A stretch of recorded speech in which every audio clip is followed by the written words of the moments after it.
Caminantes camino. Bienvenidos, bienvenidas. Abrimos página otra vez de El testamento de una nueva medicina, el doctor Rick Gerd Hammer. Entramos hoy al capítulo número 6.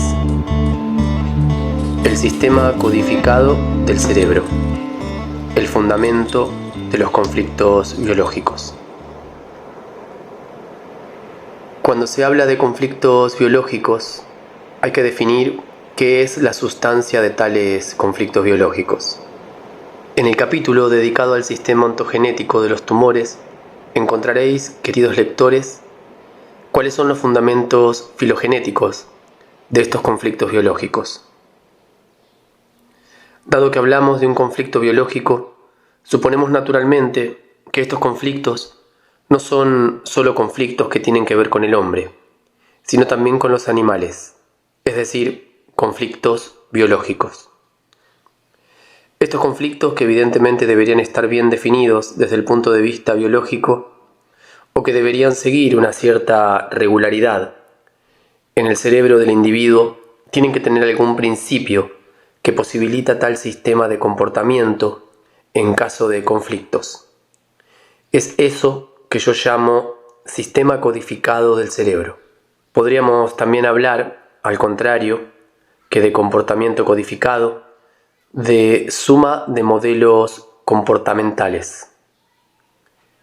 En sustancia, todos estos conceptos expresan el hecho de que el hombre y el animal viven según un modelo de comportamiento o un programa etológico típico para cada especie individual. Poco importa la expresión que se utilice.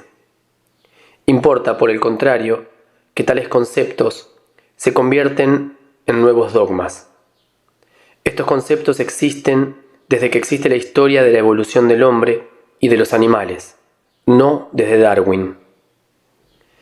Además, independientemente de su formulación, no me pertenecen, sino que son un bien común.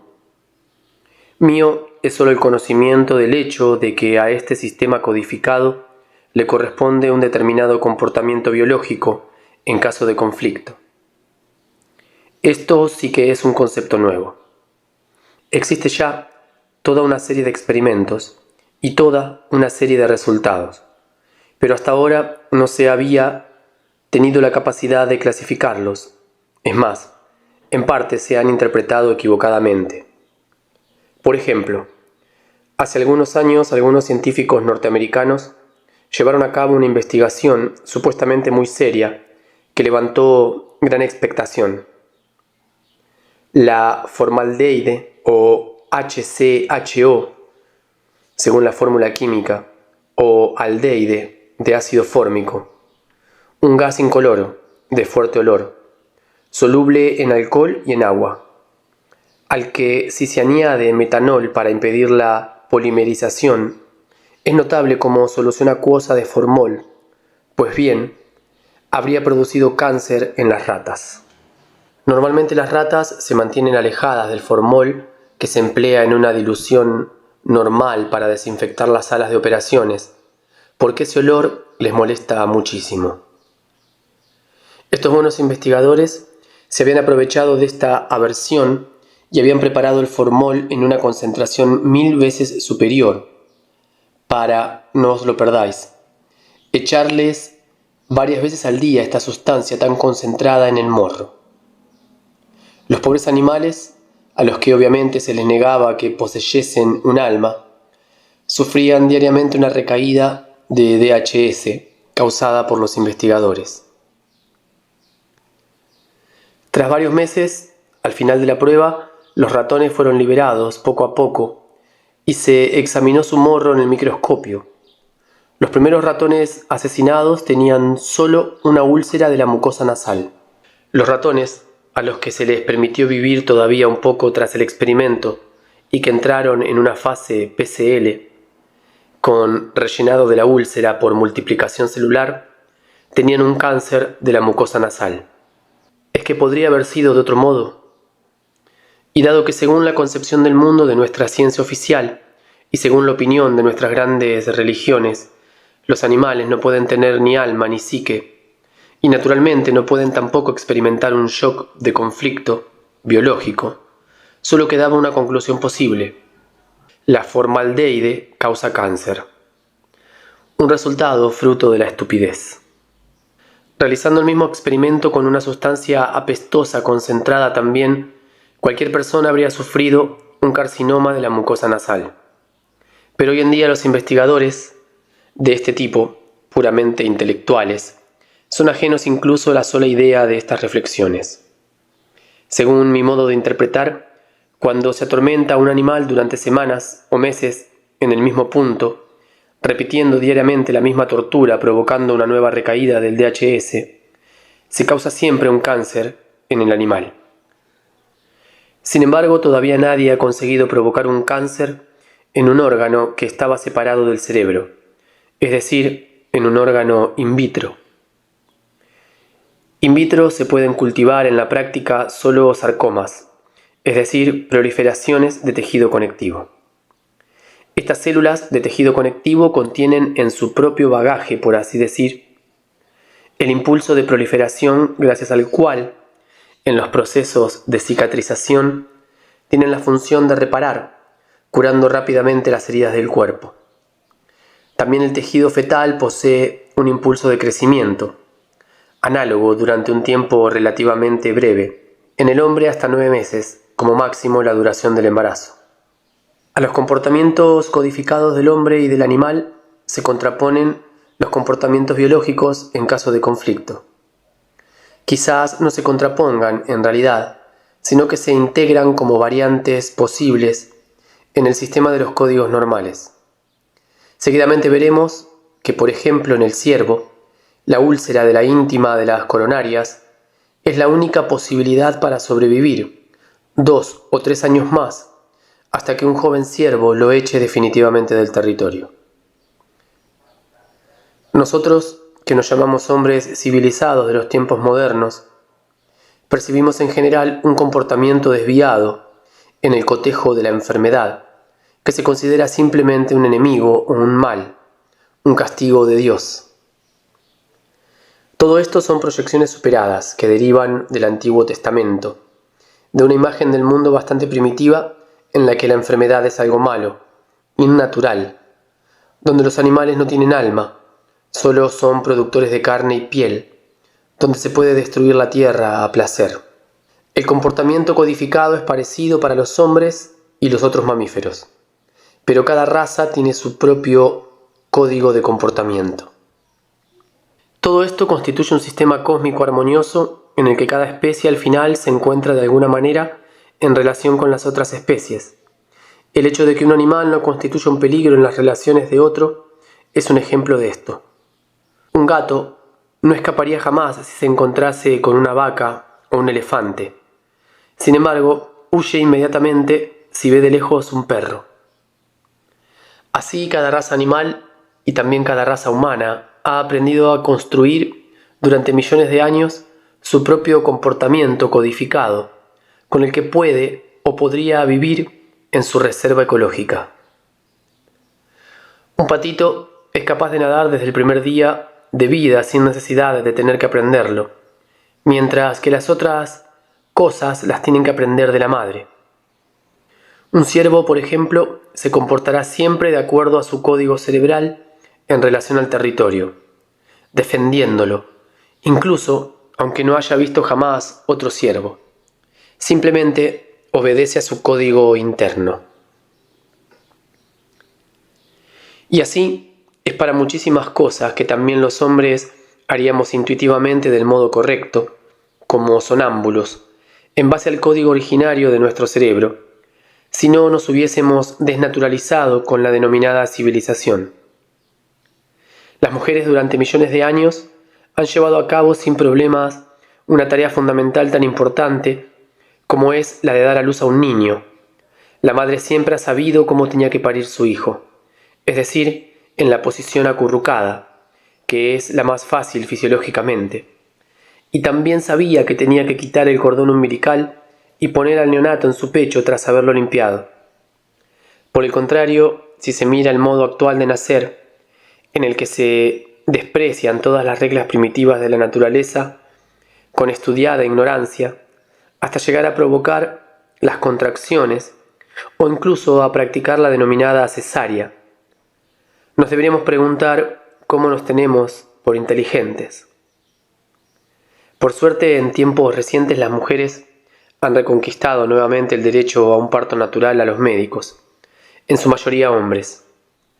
También, para criar los propios hijos, los hombres tenemos que leer grandes libros o ir a la universidad para memorizar algún sistema puramente intelectual, denominado pedagógico, que en su mayoría no funcionan en la práctica. Cualquier perra madre y cualquier gorriona madre lo hace mucho mejor sin universidad. Cierto es también que no hay ninguna raza animal sobre la tierra a la que se pueda comparar la estupidez y la falta de respeto por el comportamiento codificado de la raza humana civilizada. Pero incluso cuando nos decidimos a no respetar el código de nuestro cerebro, es la práctica cada una de nuestras sensaciones, decisiones y acciones está impregnada de un modo determinante de este código de comportamiento. Y sin embargo, las peores intervenciones para nuestra etología humana, como seguidamente mostraré, son las manipulaciones hormonales. A pesar de eso, cada DHS es una nueva prueba de la correlación precisa existente entre psique y conflicto, cerebro y foco de Hammer, órgano y cáncer. Jamás hay excepciones, excepto las sistemáticas, como en el caso de las personas zurdas. La regularidad de esta correlación y la suma de todas las correlaciones existentes entre todos los seres vivientes de la creación, por ejemplo entre los hombres y sus bacterias, todo esto junto constituye la ley de la naturaleza. Cada transgresión es una especie de asesinato o suicidio. Solo los aprendices de brujo, a causa de su ignorancia, intentan algo así. 6.1.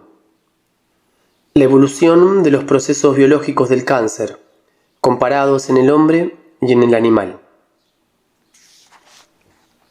Un animal no tiene nadie que lo ayude a reconocer el conflicto que está sufriendo y que le dé un consejo para evitar que se repita ese conflicto en el futuro. El animal normalmente tiene que soportar su conflicto hasta que éste se resuelve en realidad o hasta que el animal muere por un conflicto no resuelto y el cáncer. Ya hemos visto que en la naturaleza la denominada enfermedad cancerosa no es un error. No se trata de una célula que ha perdido el control y se comporta como si hubiese enloquecido, sino de un suceso muy sensato que está contenido en el plan general de la naturaleza como un momento indispensable.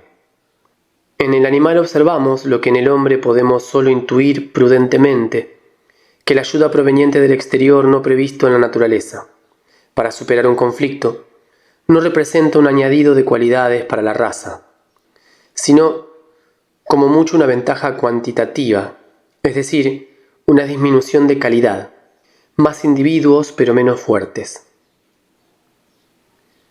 También sucede así para los hombres cuando se consideran una raza. Pero si miramos a la naturaleza que todavía no está manipulada por los hombres, vemos que los animales tienen que resolver en la realidad concreta sus conflictos que han sufrido con un DHS y por lo tanto su cáncer. Los animales no pueden resolver psicoterapéuticamente la pérdida de uno o más cachorros o la pérdida de un territorio, sino que lo tienen que hacer de un modo real. Sin embargo, vemos que en los animales superiores hay algo parecido a un ritual para superar un conflicto. Pensemos solamente en los rituales fúnebres, que todos conocemos, de los elefantes, que son claramente un intento de disminuir o de resolver el conflicto de pérdida en los animales afectados en toda la manada.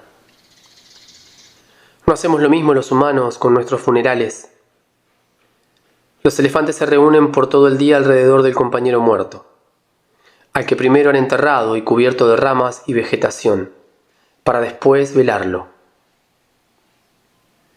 Prescindiendo de estas ayudas rituales de los mamíferos más desarrollados, en general los animales tienen que soportar solos sus enfermedades cancerosas, que a menudo se supera como una prueba regular de verificación de la idoneidad, en intervalos regulares, o de otro modo el individuo se descalcifica. Por ejemplo, el viejo ciervo, cada año, tiene que presentarse para una prueba de idoneidad frente al ciervo joven, y cuando llega el momento en que ya no consigue pasar el examen, tiene que morir. Por lo tanto, en general, la terapia del conflicto biológico es la solución real del conflicto. Esta solución real puede consistir tanto en el restablecer la condición precedente como en una solución alternativa. Por lo tanto, por ejemplo, o el ciervo viejo reconquista su territorio o expulsa al ciervo joven del territorio. Una perra que haya perdido un cachorro o consigue recuperar al pequeño de las garras del depredador, o se consuela con los otros cachorros, o se pone de nuevo en celo. Este último es el caso más frecuente. Durante el embarazo en general reina la tranquilidad, es decir, no es posible ninguna actividad conflictiva porque un embarazo, tras el primer tercio de la duración, transcurre en vagotonía y tras el parto de los nuevos cachorros se resuelve automáticamente. Dado que normalmente los animales, a diferencia de los humanos, viven según el ritmo natural, la pérdida de un cachorro, por ejemplo, ya está prevista como algo normal en esta programación natural, e igualmente la solución de ese conflicto normal por medio del sucesivo embarazo. Por el contrario, no podemos olvidar que el comportamiento humano, fuertemente sujeto a las obligaciones que fueron impuestas por cualquier fundador de religión o reformador social, en realidad no tiene mucho que ver con la biología. Además, son poco frecuentes los innovadores sociales que se puedan considerar personas normales.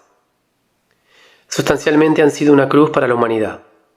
No se puede hablar de sabiduría si admitimos que la sabiduría fundamental conlleva el vivir lo más posible en armonía con el código preexistente en el cerebro y también con el de la psique o del alma. Para mí, el más sabio sería aquel que nos hiciese entender a los hombres cómo se puede vivir en armonía con el código que la naturaleza nos ha dado, en lugar de realizar perversiones en guerras que eliminan la vida humana. Si consideramos que el hombre y el animal, el mamífero, sufren de un modo análogo los conflictos que provocan el cáncer, podemos decir que también el cáncer a nivel orgánico es igual o comparable. También el foco de Hammer en el cerebro del animal, en un punto correspondiente al del hombre, es igual o comparable. Pero si estos dos niveles son iguales o comparables, entonces hay un buen motivo para creer que también el nivel psíquico sea igual o por lo menos comparable. Cuando digo que un animal ha sufrido un conflicto, entiendo un conflicto biológico, y esta afirmación resulta en general aceptable. Si añado que el animal, igual que el hombre, no tiene apetito, no consigue dormir, está en simpaticotonía. También se acepta, pero si afirmo que el animal piensa día y noche o revive su conflicto psicológico y de noche sueña con ese conflicto, eso lleva inmediatamente a la indignación y al rechazo. Se sostiene que estos son atributos del pensamiento, algo exclusivo del ser humano. Pero no es verdad. El conflicto es análogo en el caso del hombre y el animal. Es decir, en los dos sucede en los tres niveles. ¿No habéis oído nunca gemir a vuestro perro en sueños? Para muchos de nosotros, sobre todo aquellos que tienen determinadas ideas religiosas o ideologías, esta es una cuestión difícil de aceptar. Para mí, por el contrario, es la cosa más normal del mundo. Por ejemplo, el contenido del conflicto de envidia por el alimento es ligeramente diferente para cada tipo de raza animal. Diferente en el hombre, el contenido conflictivo está solamente traspuesto. Pero también los conflictos biológicos traspuestos del hombre se pueden reconducir siempre al modelo fundamental arcaico. La tabla siguiente, en la que se han seleccionado los tipos individuales de conflicto, os lo debería aclarar. 6.2. Comparación del conflicto biológico en el hombre y los animales. Carcinoma de mama. Carcinoma de los conductos latíferos, pecho izquierdo. Hombre, conflicto madre-niño. Ejemplo, niño desgraciado. Mamífero, conflicto de territorio. Ejemplo, a la vaca le quitan el ternero. Úlceras de los conductos biliares y colédoco. En el hombre, conflicto de rencor en el territorio. Rencor normalmente hacia los parientes y a causa de dinero. Ejemplo, peleas por la herencia. Mamífero, conflicto de rencor en el territorio, de envidia por el alimento. Ejemplo, el tequel le quita los mejores bocados al pastor alemán jefe. Úlcera del íntima de las coronarias. Úlcera de la mucosa bronquial.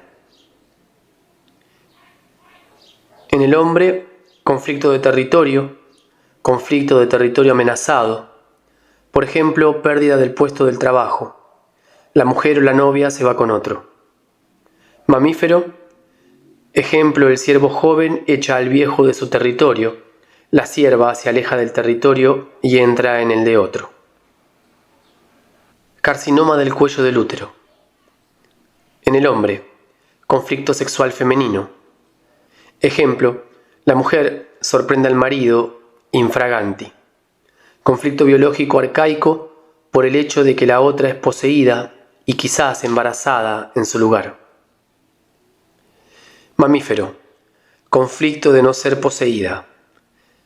Ejemplo, la perra en celo se tiene siempre lejos del macho. No puede tener cachorros. Cáncer de los huesos, en fase de reparación, leucemia. Hombre, conflicto de desvalorización de sí mismo. Ejemplo, el empleado no promociona, alguien no supera un examen o se le dice, tú tienes cáncer. Mamífero, ejemplo, el perro no puede correr durante un determinado tiempo. El ciervo en la lucha se daña los cuernos. El elefante se daña la trompa. Carcinoma de los testículos. Hombre, conflicto de pérdida. Ejemplo, el padre pierde al hijo o a un compañero. Mamífero, ejemplo, el perro pierde la persona de referencia o el compañero de juego. Carcinoma del recto, carcinoma de la vejiga. Uomo, conflicto de identidad. Ejemplo, al paciente se le dice, tú no sabes quién es tu padre. Conflicto de no poder marcar el territorio. Ejemplo, la hija casada duerme siempre con otro hombre. Carcinoma de la vejiga. Mamífero.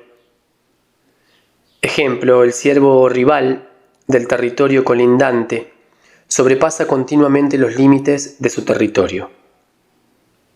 Adenocarcinoma alveolar. Uomo, conflicto de miedo de la muerte. Ejemplo, tú tienes cáncer, no hay esperanza. O el paciente sueña todas las noches con un accidente de coche que parece mortal. Mamífero. Ejemplo, en las experimentaciones con animales, a los ratones se les echa humo continuamente. El gato está al acecho delante del nido del ratón. El ratón tiene que conseguir pasar. Adenocarcinoma de los túbulos colectores renales. Uomo, conflicto del prófugo o de lucha por la propia existencia. Ejemplo, el niño pequeño se le lleva de repente con una abuela que vive a 100 kilómetros de distancia, donde todos le son desconocidos. El agua se retiene para no deshidratarse. El niño al nacer es metido en una incubadora, que sí que está caliente, pero donde le faltan los movimientos y la voz de la madre. Un elevado número de neonatos puestos en incubadora sufre una denominada insuficiencia renal, retención de líquidos. Animales. Ejemplo, La vaca es vendida y llevada con vacas que no conoce, sufre el conflicto del prófugo, acumula agua, retención de líquidos. El nuevo cachorro de una manada pierde de vista a la madre a causa de un accidente. Gracias a la retención hídrica añadida, al conflicto obtiene 2 días de tiempo para encontrar a la madre. Final de la lectura del capítulo número 6. Nos encontramos en la próxima lectura con el capítulo 7. La ley de las 2 fases de los programas especiales biológicos sensatos. En el pasado llamados enfermedades. En la solución del conflicto. La segunda ley biológica de la nueva medicina. Un gran abrazo y gracias por la compañía.